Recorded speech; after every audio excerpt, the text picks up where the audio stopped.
ஃப்ரிட்ஜில் வச்சு சாப்பிடவே கூடாத 5 முக்கியமான உணவுகள் என்ன அப்படின்றது தான் இந்த வீடியோவில் நீங்கள் பார்க்க போறீங்க. இந்த ஃப்ரிட்ஜ் வந்ததுக்கு அப்புறமா எல்லாமே மாடர்னைஸ் ஆனதுக்கு அப்புறமா எடுத்து தூக்கி வை ஃப்ரிட்ஜுக்குள்ள, இன்னைக்கு சமைச்சதெல்லாம் தூக்கி உள்ள வை, ஒரு வாரம் உனக்கு இதுதான் சூடு பண்ணி கொடுக்க போறேன் அப்படின்ற மாதிரியும், ஒருவேளை மீதமான காய்கறிகள்லாம் பாதி பாதியா வெட்டி வெட்டி நீங்க அது கெட்டு போயிடும் அப்படின்னு ஃப்ரிட்ஜுக்குள்ள வைக்கிறதுனாலையும் உங்க உடலுக்கு அது எவ்வளோ கேடு விளைவிக்குது அப்படின்றது உங்களுக்கு தெரியுமா?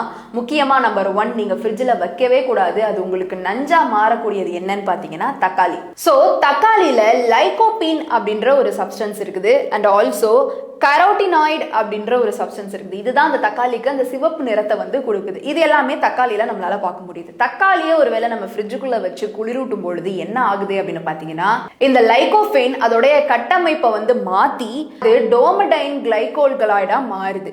இதுதான் உடலுக்கு தீங்கு விளைவிக்கும் அப்படின்னு சொல்றாங்க. இந்த மாதிரி தக்காளிக்குள்ள நம்ம வாய்க்குள்ள நுழையாத பேர்களை கொண்ட நிறைய விஷயங்கள் இருக்கு. அதை எதிர்த்து கொண்டு போய் நீங்க ஃப்ரிட்ஜுக்குள்ள வச்சீங்கன்னா தேவையில்லாம அது வேற மாதிரி கன்வெர்ட் ஆகி உங்க உடலுக்கு கேடு விளைவிக்கும் அப்படின்னு சொல்றாங்க.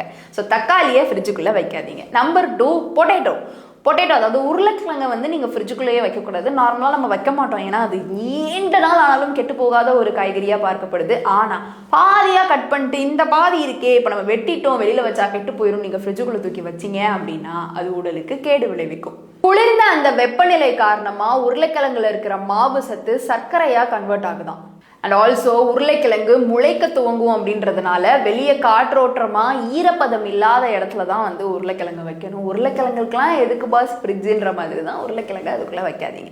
நம்பர் 3, வெங்காயத்தை யாருமே ஃப்ரிட்ஜுக்குள்ளே வைக்க மாட்டாங்க. ஆனாலுமே பாதி கட் பண்ணது கெட்டு போயிடும் உள்ள வச்சிங்க அப்படின்னா அது ஈரப்பதத்தை அதிகமாக உறிஞ்சக்கூடிய தன்மை இருக்குமா. அந்த ஃப்ரிட்ஜுக்குள்ளே இருக்கிற காற்று நல்ல காத்தா கெட்ட காத்தா ஏதோ வந்து ஃபுட்டை வந்து நல்லா சேஃப்டியாக வச்சுக்குது கொஞ்ச நாளைக்கு, அதுக்காக கொண்டு போய் இந்த வெங்காயத்தை உள்ள வச்சிங்கன்னா அதை ஈரப்பதத்தெல்லாம் அப்சர்வ் பண்ணிட்டு தேவையில்லாத உடல்நல கோளாறுகளை ஏற்படுத்தும் அப்படின்னு சொல்றாங்க. நம்பர் 4 என்னன்னு பாத்தீங்கன்னா தேனை நிறைய பேர் நீங்க வந்து ஃப்ரிட்ஜுக்குள்ள வச்சிருப்பீங்க. இது வந்து ஆப்வியஸா அந்த பாட்டில் இருக்கிறது எல்லாத்தையுமே ஒரு ஓரமா அடுக்கி வச்சிருவாங்க. ஆனா தேனை நீங்க ஃப்ரிட்ஜுக்குள்ள வைக்க கூடாது அப்படின்னு சொல்றாங்க. ஸோ தேனை நீங்க ஃப்ரிட்ஜுக்குள்ள வச்சீங்கன்னா சீக்கிரமா கெட்டு போயிருமா. ஃப்ரிட்ஜுக்குள்ள இருக்கிற அந்த குளிர்காத்து தேன்ல இருக்கிற நீரை வந்து உறைஞ்சு போக வச்சு அதோடைய தரத்தை வந்து குறைச்சிருது அப்படின்னு சொல்றாங்க. இதனுடைய சுவையும் தரமும் மாறாம இருக்கணும்னா தேனை ஃப்ரிட்ஜுக்குள்ள வைக்காதீங்க. நம்பர் 5 என்ன அப்படின்னு பாத்தீங்கன்னா வெள்ளைப்பூண்டை வந்து நிறைய பேர் உரிச்சு பாட்டில் போட்டு ஃப்ரிட்ஜுக்குள்ள வச்சிடறாங்க. டெய்லி அதை உரிச்சிட்டு இருக்கிறது கஷ்டமா இருக்குப்பா, ஒரு நாள் ஃப்ரீயா இருக்கும்போது உரிச்சு மொத்தமா உள்ள வச்சிடுறேன்னு. ஆனா வெள்ளைப்பூண்டையும் நீங்க ஃப்ரிட்ஜுக்குள்ள வைக்க கூடாது. அது வந்து நீங்க உரிச்சு வெளியில வச்சாலே ஒரு 2-3 நாளைக்கு இருக்கக்கூடியது தான். அப்படி இல்லைன்னா அப்பைக்கப்பை ஏற்ற மாதிரி நீங்க உரிச்சுக்கோங்க.